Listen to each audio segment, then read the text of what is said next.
Est-ce que cela vous est déjà arrivé de vous baigner tranquillement dans votre baignoire ou dans un lac et soudainement, une matière inconnue touche une partie de votre corps? Pris de panique, vous sortez immédiatement de l'eau pour éviter un quelconque danger. Mais une fois en sécurité, vous vous retournez et vous constatez non pas un être humanoïde ni une créature quelconque, mais un être du plus mystérieux et énigmatique que vous seul puissiez ressentir. Un sentiment sibylline que vous ne pouvez décrire. Bienvenue dans une nouvelle vidéo. Aujourd'hui, dans cette nouvelle histoire mythologique, nous allons répondre et turbiner l'énigme autour de l'être mystérieux que vous seul avez pu voir. Nous verrons ses origines, ses légendes et sa place dans la culture. Mais avant de commencer, n'hésite pas à t'abonner et d'activer la petite cloche pour ne rien louper des futures vidéos. Et restez bien jusqu'à la fin de celle-ci, vous pourrez sûrement choisir la prochaine créature d'une histoire mythologique. Mais bref, si on est tout bon, on est parti pour découvrir la nymphette des eaux. Je parle bien sûr de Nyx.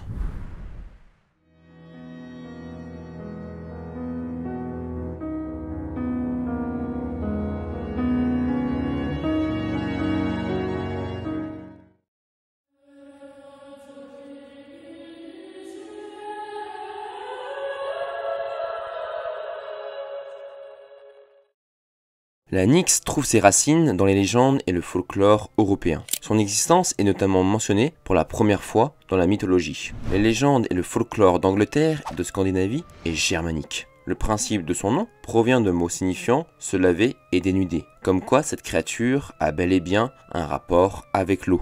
Mais que cela soit avec n'importe quelle version, on ne connaît pas la véritable apparence du Nyx, puisque cette dernière est capable de changer de forme à sa volonté. Cela peut aller de simples objets à des animaux et même des humanoïdes. Il peut être vu comme un être sublime, notamment comme un jeune adulte beau et mince, ou même l'apparence d'une belle femme jouant à un jeu d'attraction et de séduction. Un maximum de plaisir si vous voyez ce que je veux dire.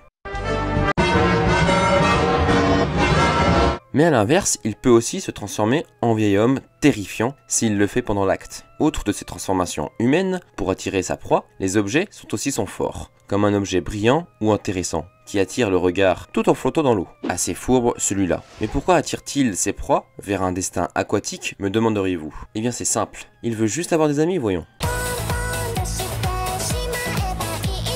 Plus sérieusement, en tant qu'esprit rusé et espiègle, un Nyx passe une bonne partie de sa journée à observer ses environs à la recherche de proies potentielles. Limite, ça pourrait être la description d'un pédo.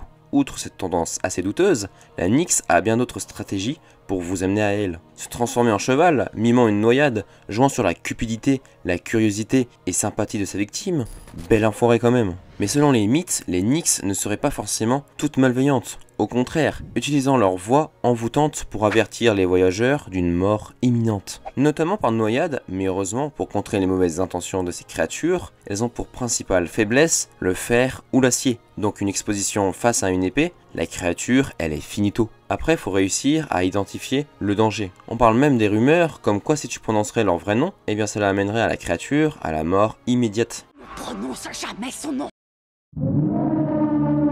Cet être mythologique est souvent représenté, le plus souvent, comme des sirènes dans des différents films, ou des êtres assez mystiques hébergeant près d'un coin d'eau. Même si dans les œuvres ce n'est pas clairement dit que l'on a affaire à un Nyx, le fait qu'elle puisse se transformer en tout et n'importe quoi fait qu'on puisse se douter de n'importe qui paraît assez suspecte, et qu'ainsi dans ces mêmes œuvres, ces créatures puissent s'y finalement révéler. Maintenant que vous connaissez son existence, qui ne dit pas que par exemple les sirènes dans Peter Pan, ou même dans Les Seigneurs des Anneaux avec Frodon qui se fait attirer par une créature similaire, en bref, on ne connaît pas vraiment le but exact de cette créature. Merci d'avoir regardé cette petite vidéo. Comme d'habitude, n'hésite pas à laisser un petit abonnement si la vidéo t'a plu. Avec un petit j'aime, on ne dit jamais non. Tu peux aussi écrire en commentaire quelle créature que tu voudrais voir en vidéo. Enfin bref, c'était Croxigore pour vous servir et je vous dis à bientôt pour de nouvelles vidéos. Salut!